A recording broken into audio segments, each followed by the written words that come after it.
আরে সাবাস! কাঠি দিয়ে এগুলো কি বানিয়েছো দিদিমণি? আরে এগুলো কাবাব বানিয়েছি। ওই যে চিকেনের বোনলেস পিসগুলো ছিল না, সেইগুলো সদগতি করলাম আর কি। আচ্ছা ঠিক আছে, তাড়াতাড়ি রেসিপিটা শেয়ার করো দেখি। হ্যাঁ, রেসিপিটা তাহলে শুরু করি।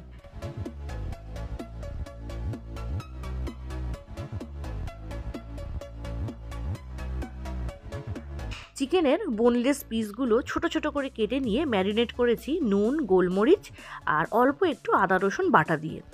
আজ কিন্তু দু রকমের কাবাবের রেসিপি থাকবে। তো 1 ঘন্টা আগে ম্যারিনেট করে রেখেছি। এইবারে টক দই দিলাম 1 চামচ করে। তো এবারে দেখুন আর কি কি উপকরণ আমি এর সাথে মেশাচ্ছি। হলুদ গুঁড়ো দিলাম, আর দিলাম জিরে গুঁড়ো। জিরে গুঁড়ো দেওয়ার পরে গরম মশলার একটু গুঁড়ো দিয়ে দিলাম। এবারে দেখুন কাসুরি মেথি পাতা হালকা করে একটু গরম করে ক্রাশ করে দিলাম, আর ধনে পাতা, পুদিনা পাতা আর কাঁচা লঙ্কা বাটা, সর্ষের তেল দিলাম। এবারে ভালো করে এটাকে মাখিয়ে নিতে হবে। তবে অবশ্য আরও কয়েকটা উপকরণ এখানে বাকি আছে, তার জন্য অপেক্ষা করুন, পুরো ভিডিওটা কিন্তু দেখতে হবে। এবারে অল্প একটু গুঁড়ো লঙ্কা এর মধ্যে মাখিয়ে নিলাম। একটু ঝাল ঝাল না হলে ভালো লাগে, তাই তো? একটু তো ঝাল তো হতেই হবে, কাবাব বলে কথা। তো লঙ্কা গুঁড়োটাও মাখিয়ে নিলাম। আর একটু ফুড কালার দেব। ফুড কালারটা কিন্তু আপনি অ্যাভয়েডও করতে পারেন, তবে ফুড কালারটা দিলে কালারটা একটু ভালো আসে এই আর কি। রেস্টুরেন্টে কিন্তু আমরা কাবাব যখন খাই, এই তান্দুরি কাবাব, এখানে কিন্তু অবশ্যই একটু ফুড কালার দেওয়া হয় কালারের জন্য। তবে আবারও বলছি, ফুড কালার আপনারা অ্যাভয়েড করতে পারেন, এটা বাদ দিয়েও কিন্তু করা যায়। টেস্ট একই থাকবে, শুধু কালারটা চেঞ্জ হবে। এবার হারিয়ালি কাবাবের জন্য যে উপকরণগুলো দিয়েছি সেগুলোকেও তো মাখিয়ে নিতে হবে। তো আমি ভালো করে মাখিয়ে নিচ্ছি। আর যেহেতু 1 ঘন্টা আগে এগুলো ম্যারিনেট করাই ছিল, চিকেনগুলো কিন্তু অনেকটা সফট হয়ে গেছে, তো রান্না তো খুব তাড়াতাড়ি হয়ে যাবে। তো ভালো করে মাখিয়ে নিলাম সমস্ত উপকরণ। দেখুন দুটোর কালার কত সুন্দর এসছে। একটা সবুজ, একটা হলুদ। হ্যাঁ, তন্দুরিটা তো একটু হলুদ হবে, আর যেটা হারিয়ালি কাবাব তো সেটা সবুজ হবে, এটাই স্বাভাবিক। টেস্ট কেমন হবে? টেস্ট কিন্তু খেয়ে দেখতে হবে।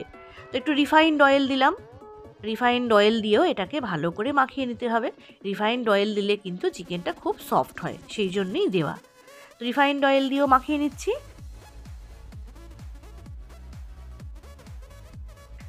তো দুটো কাবাবের প্রসিডিওর কিন্তু আমি খুব সুন্দরভাবে দেখিয়ে দিচ্ছি, আপনারা দেখতে থাকুন, বাড়িতে অবশ্যই বানাবেন।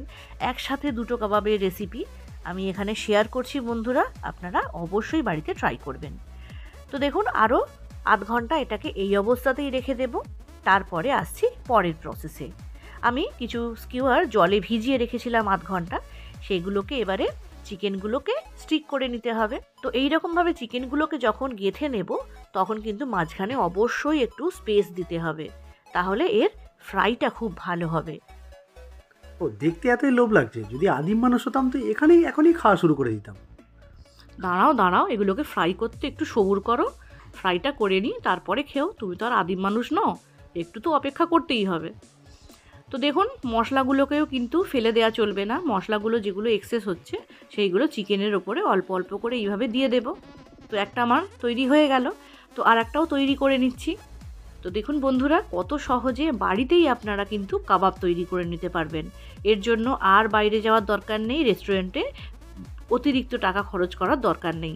বাড়িতেই কিন্তু কম খরচে আপনারা এরকম সুন্দর দু ধরনের কাবাবের রেসিপি পেয়ে যাচ্ছেন, আর সেটাকে বাড়িতে ট্রাই করতে পারেন। তো এরকম তন্দুরি কাবাবগুলো আগে তৈরি করে নিলাম। মশলাগুলোকেও দেখুন গায়ে এরকম লাগিয়ে দিচ্ছি, কোনো কিছুই কিন্তু নষ্ট করা চলবে না। তো তন্দুরিগুলো তৈরি করা হয়ে গেল। এইবারে হারিয়ালি কাবাবগুলো তৈরি করব। প্রসেস তো ওই একই। স্কিওয়ার নেব, স্কিওয়ারের মধ্যে 4টে বা 5টা যেমন ধরবে সেই অনুযায়ী চিকেনগুলোকে পরপর সাজিয়ে দিতে হবে। তো এরকম ছুটির দিনে সন্ধেবেলা চায়ের সাথে এরকম যদি কাবাব হয় কেমন লাগবে বলো? হ্যাঁ, ঘরে বসে যদি এমন সুন্দর কাবাব পাওয়া যায়, তাহলে আমরা কেন রেস্টুরেন্টে যাব? তো চলো কাবাবগুলো এইরকমভাবে তৈরি করে নিই, আর তো বেশি সময় লাগবে না। এবারে এগুলোকে রিফাইন্ড অয়েলে ফ্রাই করলেই কিন্তু প্লেটে একদম সুন্দরভাবে সাজিয়ে দেওয়া যাবে। তো আমি আস্তে আস্তে কাবাবগুলোকে তৈরি করে নিচ্ছি। ভিডিওটা যদি ভালো লাগে বন্ধুরা অবশ্যই লাইক করবেন, বন্ধুদের মধ্যে শেয়ার করবেন, যাতে অনেক মানুষ এই রেসিপিগুলো দেখতে পারে, এবং বাড়িতে অবশ্যই ট্রাই করবেন। কেমন লাগছে জানাবেন।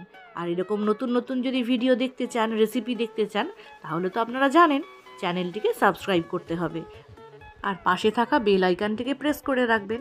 তাহলে আমি যখনই কোনো চ্যানেলে আপলোড করব রেসিপি, নোটিফিকেশান আপনি খুব তাড়াতাড়ি পেয়ে যাবেন। আর সুপার সানডে বানিয়ে নাও, এইরকম ভাব দেখতে দেখতে তৈরি করতে বলো, আর সুপার সানডে আরামসে বানাও ঘরে বসে। তো দেখো আমার সমস্ত কাবাবগুলো কিন্তু তৈরি হয়ে গেছে।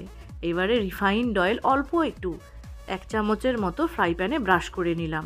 এখানে বাটার দিয়েও কিন্তু করা যেতে পারে। এইবারে এইরকম চিকেনের যে স্কিওয়ারগুলো সেইগুলো ফ্রাই প্যানের ওপরে সাজিয়ে দেব। মাঝখানে একটু একটু করে ফাঁকা রাখতে হবে যাতে উল্টে পাল্টে দেওয়ার সময় অসুবিধা না হয়। তো এরকমভাবে সাজিয়ে দিচ্ছি। এটা কিন্তু ঢাকা দেওয়ারও দরকার নেই, কারণ চিকেনটা অলরেডি অনেকটা সফট হয়ে গেছে, শুধু একটু ফ্রাই করলেই হয়ে যাবে। তো 2 মিনিট এইরকমভাবে রাখবো, তবে এটা হাই ফ্লেমে করবেন না, হাই ফ্লেমে করলে কিন্তু উপরের দিকটা পুড়ে যাবে।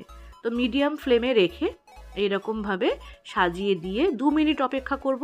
আর উপর থেকে আবারও একটু রিফাইন্ড অয়েল ব্রাশ করে দিলাম যাতে ওই দিকটাও যখন তলায় যাবে তখন ওই দিকটাও ভালো মতো ফ্রাই হয়ে যায়। কালারটা কেমন আসছে বলো? একদম খুব সুন্দর লাগছে, শুধু প্লেটের অপেক্ষায় রয়েছি কখন আসবে আমার প্লেটে। হয়েই গেছে, আর বেশি অপেক্ষা করতে হবে না। রেসিপি কিন্তু একদম শেষ, শুধু এবারে প্লেটে এগুলোকে সাজিয়ে দিলেই কিন্তু হয়ে যাবে। তো আজকের রেসিপি এখানেই শেষ করছি। বন্ধুরা কেমন লাগলো জানাবেন। আর এই রকম নতুন নতুন রেসিপি দেখতে হলে চ্যানেলটিকে কিন্তু অবশ্যই সাবস্ক্রাইব করতে হবে। তো পাশে থাকবেন আর এরকম নতুন নতুন রান্না বাড়িতে করতে থাকুন। শীতের সময় বিভিন্ন রকম রান্না আমরা বাড়িতে খেতে কিন্তু খুবই ভালো লাগে। তাহলে আজকের মতো এইটুকুই। আবারও ফিরে আসবো নতুন কোনো রেসিপি নিয়ে পরের ভিডিওতে। সবাই ভালো থাকুন, সুস্থ থাকুন আর ভিডিও দেখতে থাকুন।